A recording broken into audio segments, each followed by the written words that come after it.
à tous et bienvenue sur la chaîne. On se retrouve aujourd'hui pour le tirage des énergies du mois de septembre 2019 pour les Vierges, ascendant Vierge et lune en Vierge. Ceci est un tirage général, donc s'il ne résonne pas avec votre situation, je vous conseille de consulter le taroscope de votre signe ascendant et celui de votre signe lunaire afin d'avoir plus d'informations. Si vous ne connaissez pas votre signe ascendant ou votre signe lunaire, j'ai placé en barre d'informations des liens qui vous permettront de les calculer. Comme d'habitude, ce mois-ci, j'ai fait un tirage en 3 cartes au Rider Tarot Deck. La première carte va représenter le début du mois, la seconde carte va représenter le milieu du mois et la dernière carte va représenter la fin du mois. Donc on va commencer tout de suite avec la première carte que j'ai tirée pour vous et il s'agit de la carte du chariot.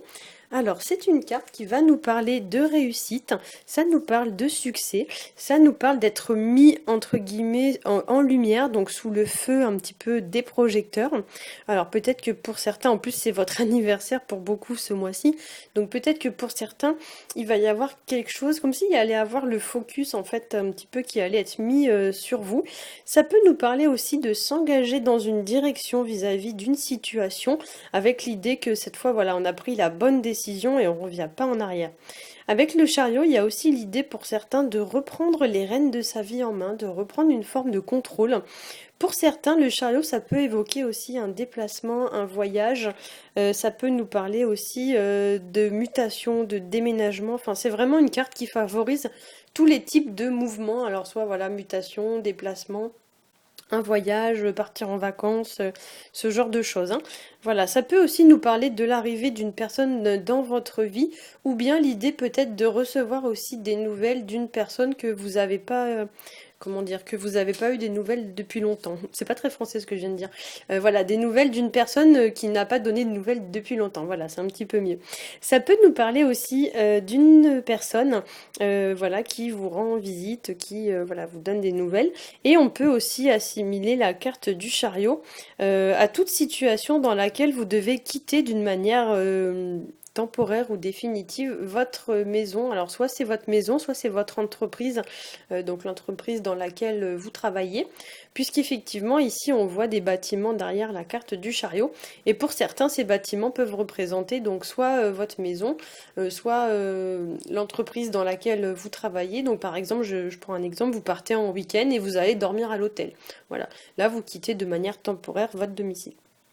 La carte du chariot, ça peut aussi nous indiquer l'idée de garder une certaine cohérence entre ce que vous dites, ce que vous faites et ce que vous pensez. Par exemple, si vous n'avez pas envie de faire un truc, je sais pas, il y a quelqu'un qui vous dit tiens, tu veux pas me rendre tel service et que vous n'avez pas envie. La carte du chariot, elle vous dit il faut être cohérent entre ce que vous pensez, ce que vous dites et ce que vous faites. Donc si vous n'avez pas envie d'aider cette personne, par exemple, vous n'allez pas dire oui, ok, il n'y a pas de problème, et vous n'allez pas aller l'aider. Donc si par exemple quelqu'un vous demande, je sais pas moi, de tondre la pelouse dans son jardin et que vous n'avez pas envie parce que voilà, ça vous saoule, vous n'allez pas dire oui, il n'y a pas de souci et vous n'allez pas aller tondre la pelouse dans le jardin. Vous allez dire au contraire non, je n'ai pas envie, désolé, ou non, je ne peux pas, et vous allez faire autre chose. Donc effectivement, la carte du chariot, elle vous dit un petit peu de vous aligner. C'est vraiment la carte de l'alignement sur le plan purement psychologique, parce que des fois c'est vrai qu'on prend sur soi, on n'a pas envie de décevoir, mais du coup c'est nous-mêmes qu'on déçoit, ou disons qu'on se porte soi-même une forme de préjudice parce qu'on n'est pas capable d'assumer entre guillemets ce qu'on pense et ce qu'on dit, et on a peur voilà d'être un petit peu jugé. On a peur voilà, qu'on nous dise ah bah tiens il est pas sympa, il n'a pas voulu m'aider. Donc en fait la carte du chariot elle vous dit d'être vraiment vous-même et de mettre sur le même plan d'alignement ce que vous pensez et ce que vous dites, et de ne pas faire l'inverse de ce que vous pensez, etc., etc. On dit pas noir si on pense blanc et on pense pas blanc si on pense noir, quoi, hein. Donc effectivement il y a l'idée voilà, vraiment de remettre une certaine forme de cohérence là-dessus. Le chariot, ça peut représenter d'une manière un petit peu plus anecdotique votre voiture. Pour certains, il peut y avoir des problèmes mécaniques ou des trucs liés à la voiture, ou alors à n'importe quel moyen de locomotion. Ça peut être par exemple l'idée de prendre, je sais pas moi, normalement c'est plus une voiture, mais ça peut aussi être un autre moyen de transport. Peut-être vous allez devoir prendre l'avion ou quelque chose comme ça pour certains d'entre vous, hein. C'est vrai que c'est une carte voilà, qui encourage un petit peu les transports, les voyages, les déplacements. Alors on va passer à la carte du pape. La carte du pape donc qui est la carte numéro 2 et qui va nous parler de progression, ça nous parle d'ascension, ça nous parle aussi d'élévation vis-à-vis d'une situation qui tend à se développer, qui tend à devenir plus sérieuse, plus stable, plus importante. Cette carte nous parle aussi d'apprentissage et d'enseignement. Alors c'est une carte voilà, qui va vous demander peut-être pour certains de vous former ou de vous renseigner, d'acquérir de nouvelles compétences, comme si vous deviez apprendre quelque chose pour résoudre un problème. La carte du pape, ça peut aussi évoquer la fiabilité d'une personne qui va venir vous aider. Donc quelqu'un peut-être qui va, je sais pas moi, je vais prendre un exemple bête, mais vous avez un problème avec votre voiture, il y a quelqu'un peut-être dans votre entourage qui est très calé en mécanique, et peut-être vous allez être amené à demander à cette personne de vous aider. Hein. Ça peut nous parler aussi d'une personne voilà, qui va apporter une solution à un problème, une personne qui est plus compétente que vous, qui est habilitée pour ce genre de choses, peut-être parce que c'est son métier. Donc par exemple, si la personne, son métier c'est garagiste, et ben voilà, peut-être vous allez être amené à faire appel à un professionnel, une personne professionnelle pour vous aider à résoudre telle ou telle problématique. Ça peut aussi nous parler de faire appel à un coach, un médecin ou quelqu'un dans ce genre. Hein. La carte du pape, ça peut aussi nous parler voilà de l'engagement. Donc c'est une carte qui représente souvent les engagements, donc les contrats, peu importe le type de contrat, ça peut être un bail, ça peut être un contrat de travail, ça peut être un engagement sur le plan sentimental, donc une relation sentimentale, un contrat de mariage, quelque chose comme ça. Effectivement, cette carte voilà, va nous parler de l'engagement et peut-être que pour certains, du coup, va falloir prendre une décision vis-à-vis d'un engagement, comme si maintenant on allait vous dire, bah maintenant, voilà, faut plus s'amuser, faut vraiment choisir dans quelle direction on veut aller et du coup, il faut aller dans la bonne direction et s'y tenir. Hein. Cette carte aussi peut nous parler d'acquérir une certaine forme d'assurance, de confiance en soi, de se faire respecter davantage si jamais c'était pas encore le cas. C'est vrai que la carte du pape, souvent, elle représente une personne sûre d'elle, une personne qui se fait naturellement respecter. C'est-à-dire que si demain vous avez le pape en face de vous, vous n'allez pas lui parler comme si c'était votre pote. Hein. Donc effectivement, ça nous donne un petit peu cette idée que pour certains, vous devez vous faire respecter. Il y a l'idée un petit peu de recadrer les choses quand les gens ils vous manquent de respect, de dire voilà là maintenant, là t'es allé trop loin, maintenant stop quoi. Il y a vraiment l'idée de plus laisser passer des choses. Hein.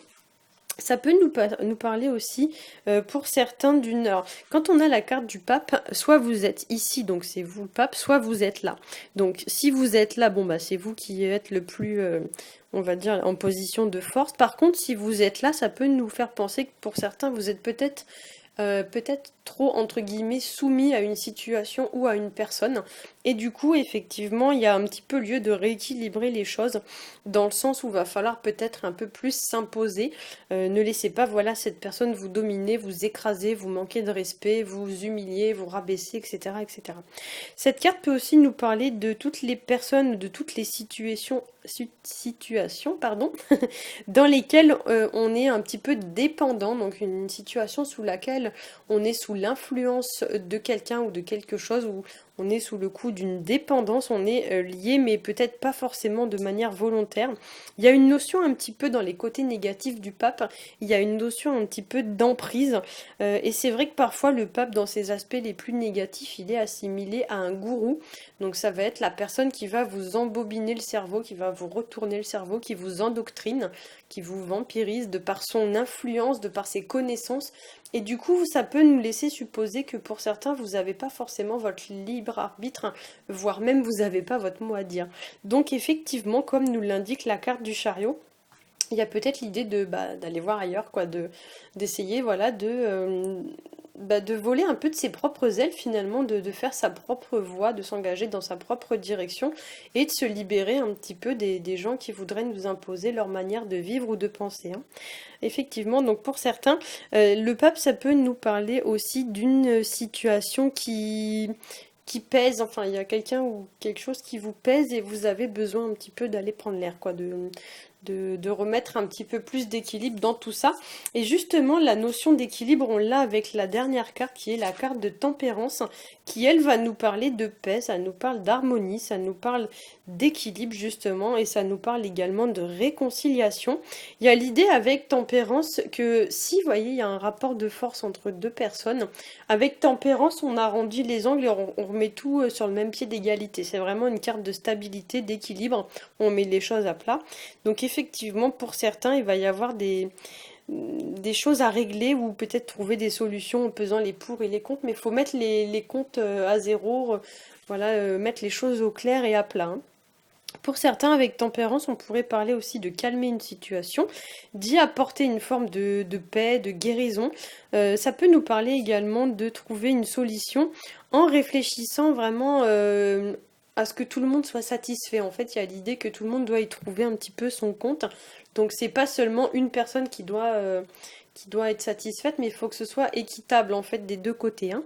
Cette carte de tempérance, ça peut nous parler aussi d'une personne qui tergiverse, qui se pose beaucoup de questions, qui retourne un problème sans cesse dans sa tête et je sais pas comment faire, nanana. Et du coup, concrètement, c'est une carte d'inactivité. Effectivement, on a quand même une carte active ici, mais ces deux cartes-là sont plutôt passives. Donc effectivement, pour certains, il est temps, donc certes, vous posez beaucoup de questions, mais il est temps un peu de passer à l'action, quoi, hein. C'est souvent en tempérance, dans les mauvais aspects, ça va représenter les gens qui hésitent, qui savent pas quoi faire, qui tergiversent des heures et des heures et des jours et des mois, et puis au final, ils avancent pas, quoi, hein. D'ailleurs, on le voit bien sur la carte, parce que tempérance, en fait, elle fait penser un petit peu, vous voyez, c'est comme si elle regarde en fait ce qui se passe derrière elle, mais pas devant. Ici, il y a un joli soleil qui se lève, mais Tempérance, elle est tellement occupée à brasser de l'eau dans ses coupes que du coup, elle le voit pas.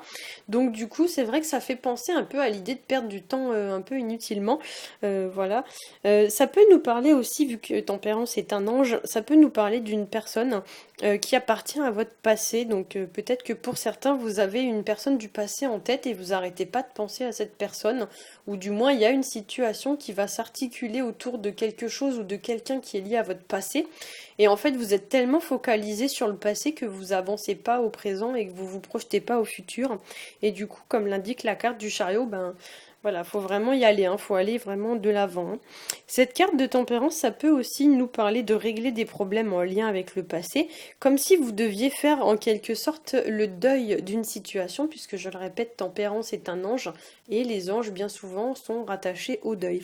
Donc peut-être que pour certains, vous devez faire le deuil d'une situation qui n'a plus lieu d'être, peut-être qui est liée à un engagement, donc un partenariat, un engagement, une relation, un contrat, etc.